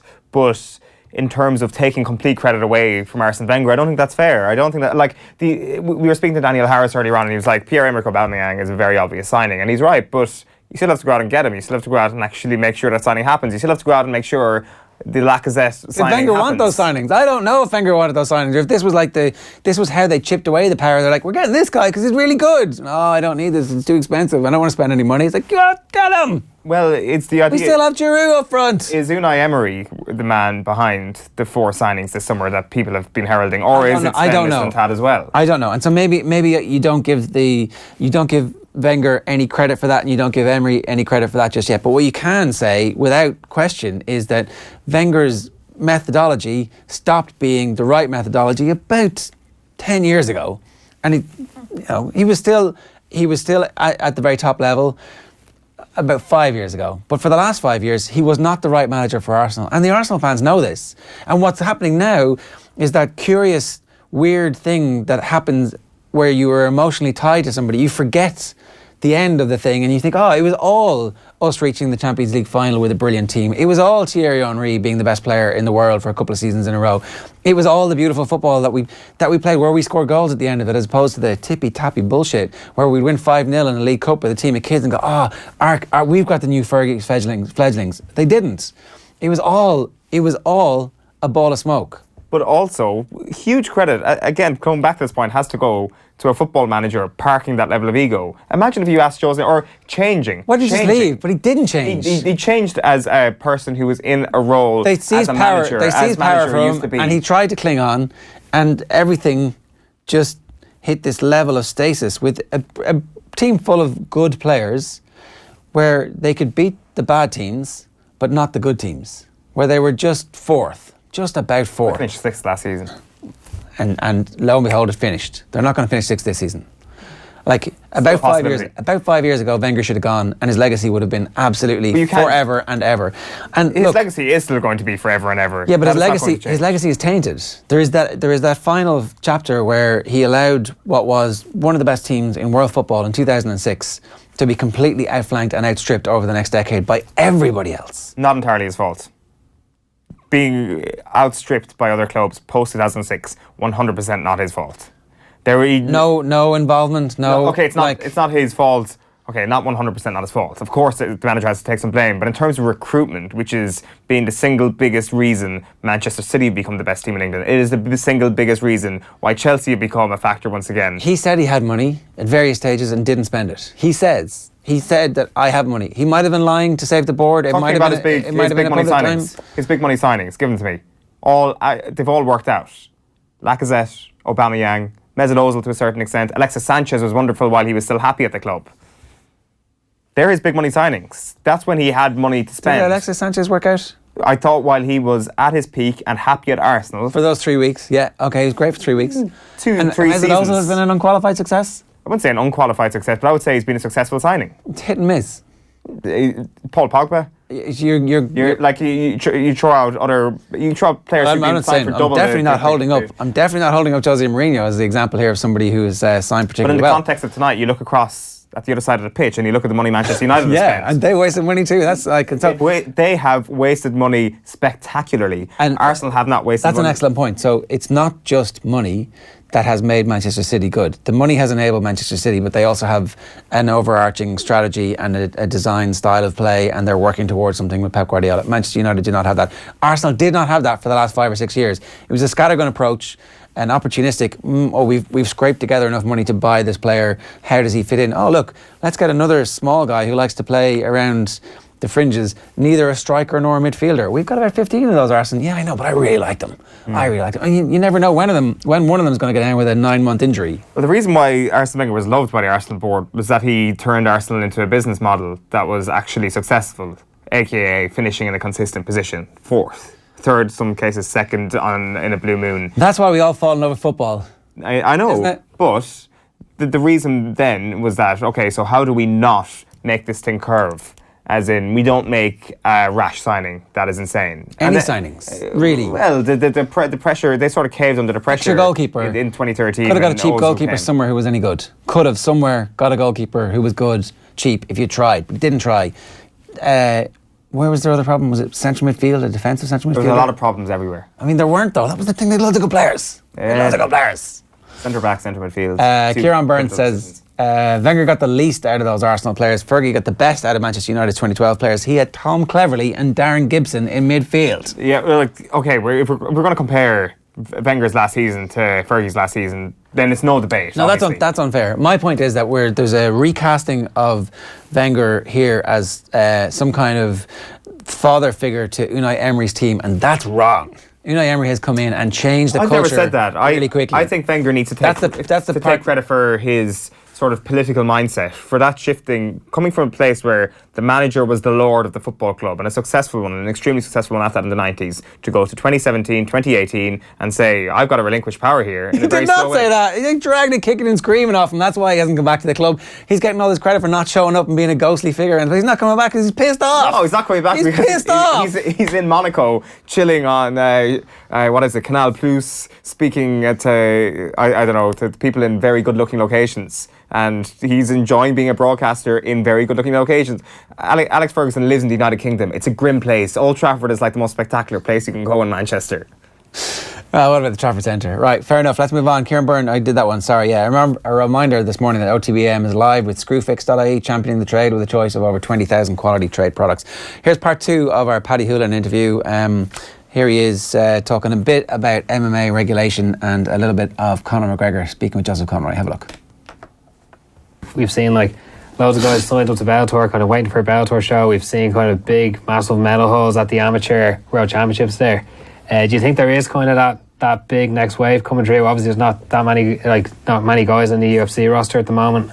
100%. I feel like a lot of people on the Bellator contracts, it's like 50-50. I think a lot of them deserved it, and a lot of them maybe needed more fights for it. You know what I mean? Now, if Bellator's going to come, and it's very hard to say no to signing a big contract like that. But to me, Bellator doesn't have that shows. So if we sign 20 of our fighters, or whoever, I don't know, 22 or something signed, was it?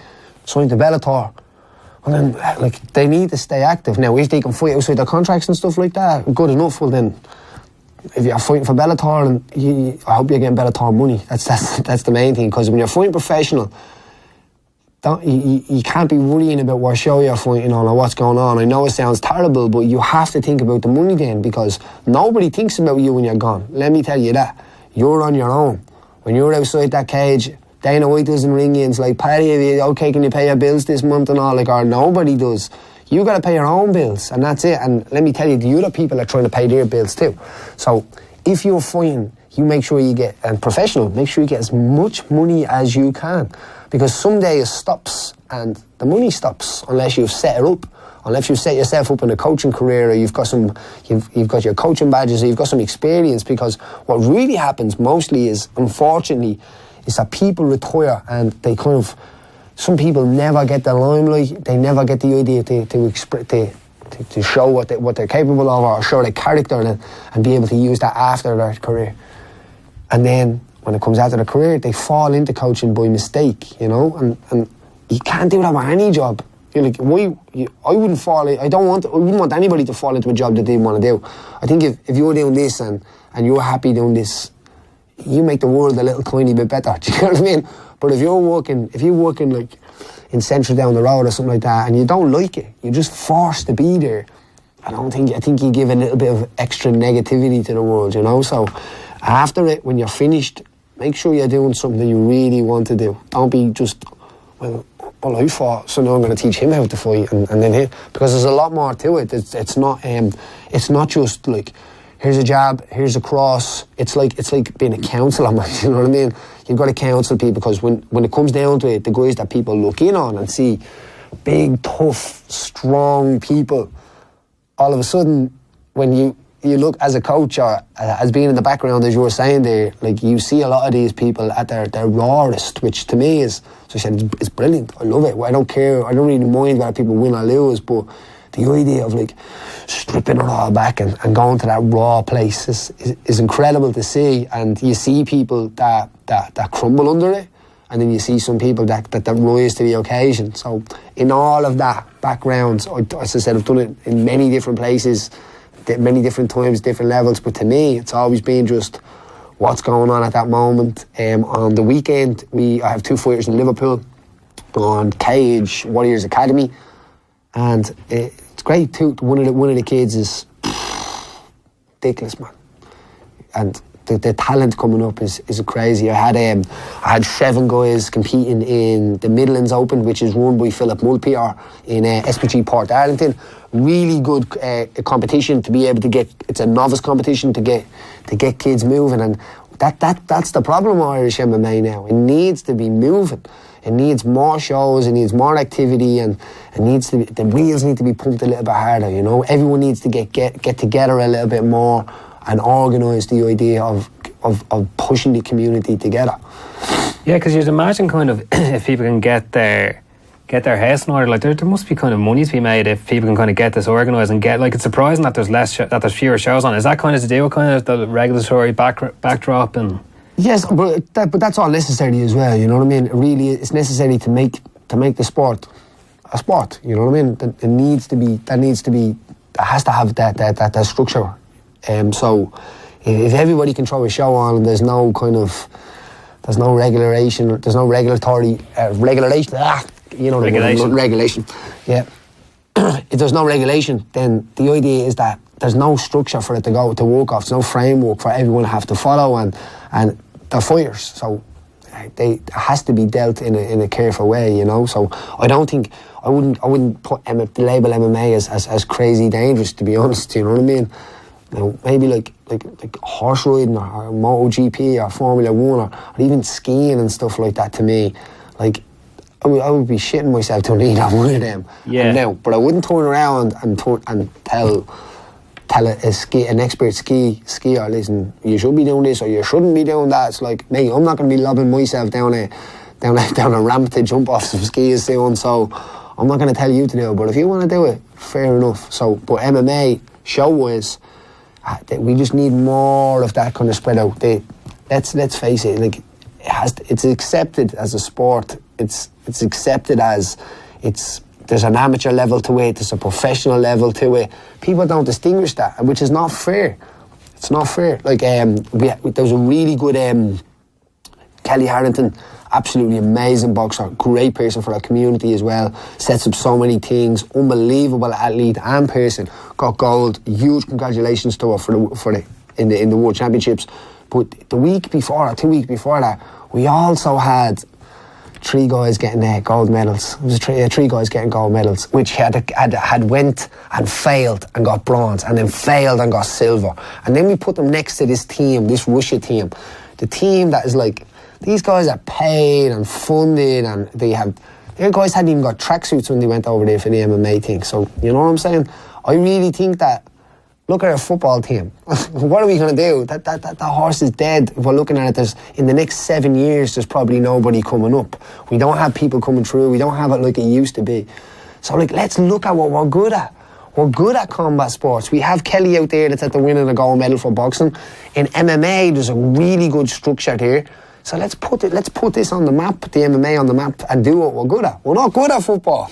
We're good at rugby, but we're not good at football, you know. So, but think about the amount of money that goes into the academies for football, and for like nothing goes into MMA. So I think that we should put it into, we're standing next to countries that are funded, some of the biggest like athletes in the world. You know what I mean? Guys that like have been on the Olympics and then training, and we're putting it up to them guys, putting it next to them guys. So that's where I think a lot of the funding should be. And if everybody gets on board, MMA could be a huge flag for Ireland, if you must, you know. We could be good again. Back to Jack Charlton times. That's it. Obviously the funding is door there is kind of getting recognised and starting kind of regulation. Going forward yourself, you've done a bit of TV work, and obviously you've got a knack for breaking down fights. Are you interested kind of going down that analyst route, or? I don't mind. I do it every now and again. To be honest, as I said, I wouldn't be into turning up like. I wouldn't be into turning up every single UFC show probably and doing the analysis. You know what I mean? No, I reckon the money is good, but the travelling and being away from Ireland and all of that kind of stuff would get me. Now I'm kind of on a berserker roll, you know, like that looks good, I'll do that.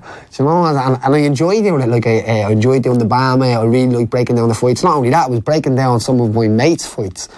Like, how cool is that? Like, you know, like Kiefer Crosby's had to be in an absolute like war in there, you know what I mean? And then I get to go in and interview him, and it's like you want to ask your mate after a fight like that. And anyway, what was that like? Did you see that was good? Did he slipped that and all? So let alone I get to go, well, okay, what do you think of that? So that was really, really cool. I'd love to do some more of that. And it was handy. It wasn't like every month, you know, so every 2 or 3 months, and it was sweet. The idea of I've done some of the stuff of breaking down the Khabib fight with Dan Hardy, that was really cool as well. You know, these are guys that like I'm a fan of, you know. So I'm standing there breaking down fights with him, and he's nodding at me saying, "That's a really good point." And you're like, "It is, isn't it?" You know, maybe I am good at this. You know, that's how it kind of goes. And the podcast, the No Shame podcast. If you haven't listened to it, check it out. Subscribe. It's not about MMA. It's more about the idea of getting information that's quality, because that's the hardest part these days. Wherever you get your information from, no matter what it is about going on in the world, check out the source of that information, because that's important, you know. And I think with the No Shame podcast, what you see is what you get, you know. I'll turn up and tell you how it is, and if I don't know how it is, I'll get someone on that knows how it is. And this is a good podcast too as well. Plenty of time for all of them. Before we do, you're talking there about breaking down Conor Khabib before the fight. How did you feel about how that played out? And Khabib's an animal. Let's be straight. You know what I mean? But Conor's like iconic. You know what I mean? Like, to go from where he went to where he is now is unreal. You know what I mean? And one of the biggest questions I get is like, "What's it like to be Conor's mate?" And you're like, kind of the same way it is for you to be mates with your mate. Only he happens to be a superstar, you know what I mean? And to me, it's just been the same. To be honest, I meet him, it's like, all right, what's the story? I feel obviously, I'd say Conor's disgusted with the fight. He's competitive.